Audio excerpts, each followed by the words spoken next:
पापी लोगों पर लक्ष्मी जी प्रसन्न क्यों रहती हैं? मित्रों, अक्सर आपने देखा होगा कि जो लोग पाप का सहारा लेकर जीवन व्यापन करते हैं, झूठ बोलकर, धोखा देकर, सीधे सज्जन लोगों को मूर्ख बनाकर धन कमाते हैं, वे लोग बहुत ही खुश एवं धनवान जीवन जीते हैं।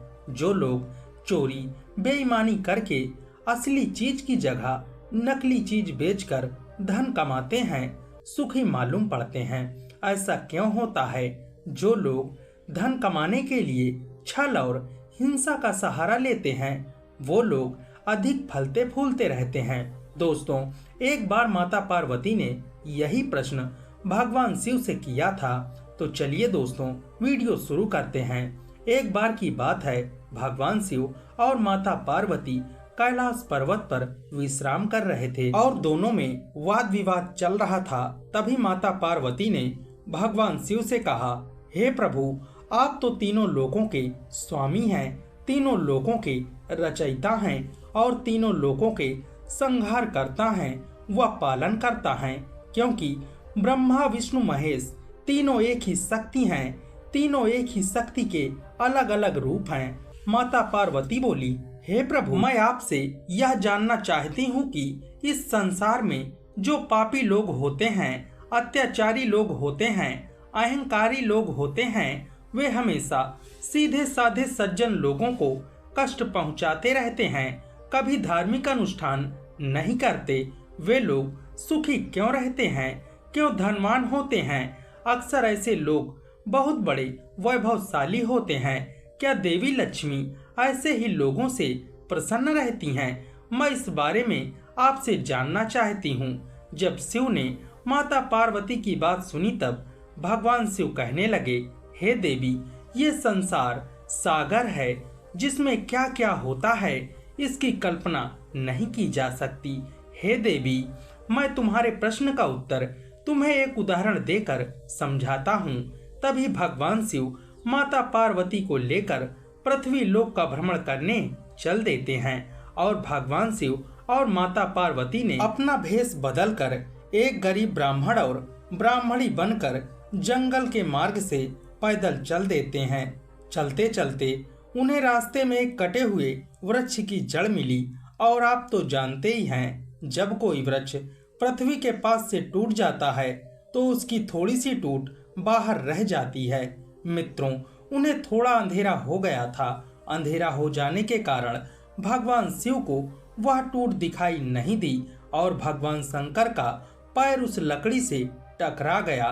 जैसे ही उनका पैर उस लकड़ी से टकराया, तब भगवान शिव आगे की तरफ गिर पड़े और उनके पैर से रक्त बहने लगा। अब तो माता पार्वती यह देखकर घबरा गईं और अपने कपड़ों से एक पट्टी बांध दी और भगवान शिव खड़े हुए और उस लकड़ी को देखकर कहने लगे, हे टूटे हुए वृक्ष की जड़, तुम बहुत विशाल हो जाओ, तुम्हारी ऊंचाई सभी वृक्षों से ऊंची हो जाए, तुम्हारी शोभा सभी वृक्षों से अच्छी हो जाए, वृक्षों में तुम सबसे अच्छे कहलाओ।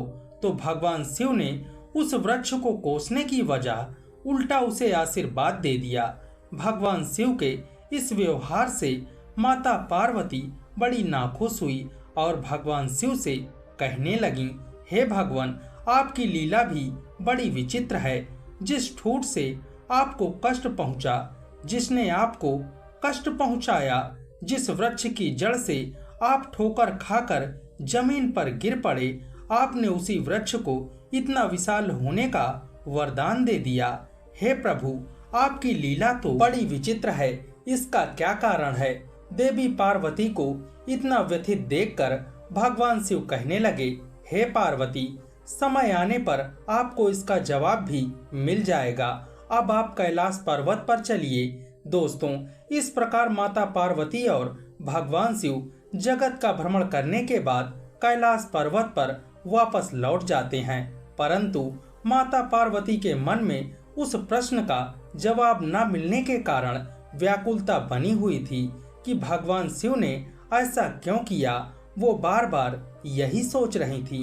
कहने लगी, हे भगवान, मुझे ये बताइए कि संसार के पापी मनुष्य जो अहंकारी हैं, वे लोग क्यों सुखी जीवन व्यतीत करते हैं? दुष्ट लोग क्यों ज्यादा समृद्धशाली होते हैं? तो भगवान शिव ने कहा, हे देवी, इस प्रश्न का जवाब आपको कुछ समय के बाद मिल जाएगा। मित्रों, फिर वो जो ठूंठ था जिसे भगवान शिव ने वरदान दे दिया था, अब वो ठूंठ बहुत ही विशाल हो गया था। जितने और उस जंगल में वृक्ष थे, उन सभी वृक्षों से उसकी ऊंचाई बहुत ही अधिक हो गई थी। दूर दूर तक उसकी छाया फैली रहती थी। उसी बात का उस वृक्ष को घमंड होने लगा। वो अपने से सभी छोटे वृक्षों को देखकर हंसता था और उनकी खिल्लियां उड़ाता था। घमंड से वो हर समय सर उठाए रहता था। वो ना तो किसी वृक्ष से मिलकर रहता था और ना ही वो किसी के आगे समझता था। परंतु मैं आपको एक बात बताना चाहूंगा कि जो व्यक्ति जैसा होता है वह अपने स्वभाव को कभी नहीं छोड़ता। दुष्ट व्यक्ति कभी भी अपनी दुष्टता को नहीं छोड़ता। कई बार कुछ लोग धन प्रतिष्ठा पाकर गर्व से भर जाते हैं और ये भी सच है, वो उतनी ही जल्दी नष्ट भी हो जाते हैं। अचानक से अगर किसी को शक्ति मिल जाए तो या धन मिल जाए तो वो अपने आपे से बाहर हो जाएगा। कुछ ही होते हैं जिन्हें धन और पद से अभिमान नहीं होता। दोस्तों, उस वृक्ष के विशाल होने के बाद अनेक प्रकार के पक्षी उस वृक्ष की लंबी लंबी शाखाओं पर बसेरा करना चाहते थे, लेकिन वो वृक्ष इतना घमंडी हो गया था कि जो पक्षी उसकी शाखाओं पर बसेरा करने के लिए आते थे, वे उन्हें अपने शाखाओं से डराकर भगा देता था और कहता था, ये पक्षी उसकी सुंदरता को नष्ट कर देंगे, जो मेरे ऊपर घोंसला बनाएंगे और दिन रात मेरे ऊपर बीट करेंगे, उनके रहने से दूषित हो जाऊंगा। मित्रों, उसके मना करने के बाद भी पक्षी उसके ऊपर घोंसला बनाकर रहने लगते हैं, तो वो उसी शाखा को नीचे गिरा देता था, अपने पत्तों को पतझड़ कर देता था। कई बार तो उसने पक्षियों के बच्चे व अंडों को नीचे गिरा दिया। इस बात से पक्षी लोग बहुत ही दुखी होते थे। वे मन ही मन इस बात से कोसते थे। दोस्तों, इस वृक्ष की ये करतूतें भगवान शिव भी देख रहे थे। धीरे धीरे जब बसंत ऋतु का आगमन होता है, वृक्ष पूरी तरह से पतझड़ हो जाता है। वृक्ष जब फिर से नई डालियां, नए पत्तों को जन्म देता है, तो आप तो जानते ही हैं कि बसंत ऋतु में वृक्ष कितना सुंदर हो जाता है। अपने आप को सुंदर देख देख कर उसका गर्व 7वें आसमान पर पहुंच गया था, क्योंकि पूरे वन में उस वृक्ष से सुंदर कोई वृक्ष नहीं लग रहा था, क्योंकि भगवान शिव ने उसे वरदान जो दिया था। मित्रों, एक दिन की बात है, बहुत तेजी से तूफान आता है। तूफान का वेग इतना प्रबल था कि जंगल के सारे वृक्ष भयभीत होने लगे, लेकिन वो वृक्ष अपने घमंड में चूर खड़ा था, मुस्कुरा रहा था। उससे छोटे छोटे जितने भी वृक्ष थे, वे तो बेचारे मिलजुल कर इकट्ठे थे और वो उस जंगल में अकेला खड़ा था। उसे अपने विशाल होने पर बड़ा ही घमंड था। उसका बड़ा आकार होना ही उसके लिए मुसीबत बन गया था। उस तेज तूफान से वो स्वयं को बचाने में असमर्थ था। मित्रों, वही हुआ। उस तेज आंधी ने उस वृक्ष को पृथ्वी से उखाड़कर फेंक दिया और बहुत सारी मिट्टी उसके जड़ों से लिपटकर ऊपर आ गई। मित्रों, वो पूरा वृक्ष पृथ्वी पर गिर पड़ा। उसका बड़ा होना ही उसके विनाश का कारण बन गया। मित्रों, उसी रास्ते से भगवान शिव और माता पार्वती संसार का भ्रमण करने चल देते हैं। माता पार्वती को तो अपने प्रश्न का अर्थ जानना था, इसीलिए माता पार्वती ने भगवान शिव से कहा कि हे प्रभु, मेरी समझ में ये नहीं आता कि आप मेरे प्रश्न का जवाब कब देंगे। तब भगवान शिव ने कहा, हे देवी, आप मेरे साथ चलें। जिस रास्ते में वे विशाल वृक्ष जड़ सहित उखड़कर नीचे पड़ा हुआ था, भगवान शिव और माता पार्वती उसी रास्ते से आ रहे थे। जब उस वृक्ष को गिरा हुआ माता पार्वती ने देखा तो भगवान शिव से कहने लगी कि हे प्रभु, आपकी लीला भी कितनी विचित्र है। देखिए कितना सुंदर वृक्ष है, कितना विशाल वृक्ष है। इस वन में इसके मुकाबले एक भी वृक्ष नहीं है। लेकिन तूफान ने कितना बुरा किया जो इस वृक्ष को जड़ सहित उखाड़ कर फेंक दिया। हे प्रभु, ये तो जड़ से ही नष्ट हो गया है, इसका क्या कारण है? हे प्रभु, इस सुंदर वृक्ष को आपने इतनी कम आयु क्यों दी है? तब भगवान शिव ने माता पार्वती से कहा, हे देवी, जरा गौर से देखो, ये वही ठूठ है जो आज से कुछ साल पहले हम भ्रमण करने के लिए आए हुए थे। और आपको ज्ञात होगा उस ठूठ से मेरे पैरों में ठोकर लगी थी। ये वही वृक्ष है। हे देवी, मैंने इसे उस समय क्या वरदान दिया था, क्या आपको ज्ञात है? माता पार्वती कहती हैं, हे प्रभु, मुझे ज्ञात है, आपने इस वृक्ष को विशाल होने का वरदान दिया था। तब महादेव कहते हैं, हे देवी, यदि उस समय मैं उस ठूठ को उखाड़ता तो मुझे ना जाने कितनी मेहनत करनी पड़ती, और ना मैं उसे जड़ से उखाड़ सकता था। उसे जड़ से उखाड़ने के लिए मुझे कितना परिश्रम करना पड़ता, तब कहीं उस जड़ को उखाड़ पाता।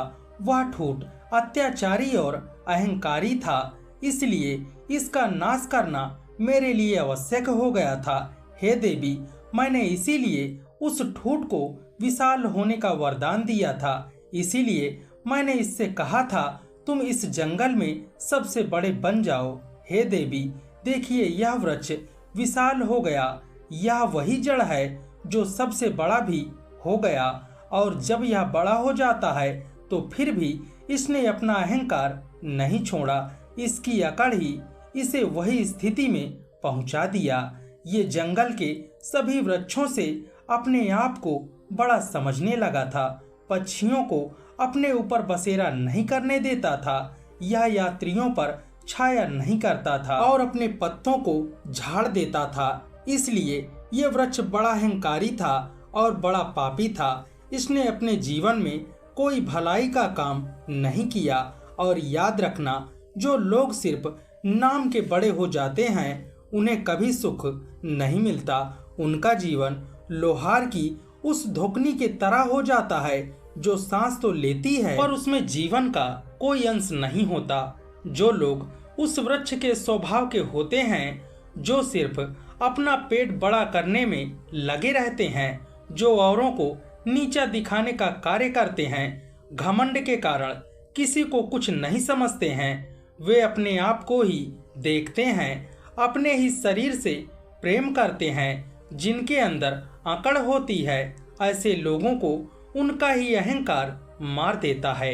ऐसे लोग अपने ही विशेषता के कारण ही मारे जाते हैं। ऐसे ही कोई स्वभाव वाला व्यक्ति बहुत बड़ा धनवान है तो अधिक धन भी उसे मृत्यु के मुख में पहुंचा देता है। लक्ष्मी जी भी ऐसे लोगों के पास अधिक ही रहती हैं ताकि उनका सर्वनाश कर सकें। आपने देखा होगा कि अधिक धनवान होने से मनुष्य में कई दोष आ जाते हैं। चींटा जब मरने वाला होता है तो उसके शरीर में पंख उगाते हैं।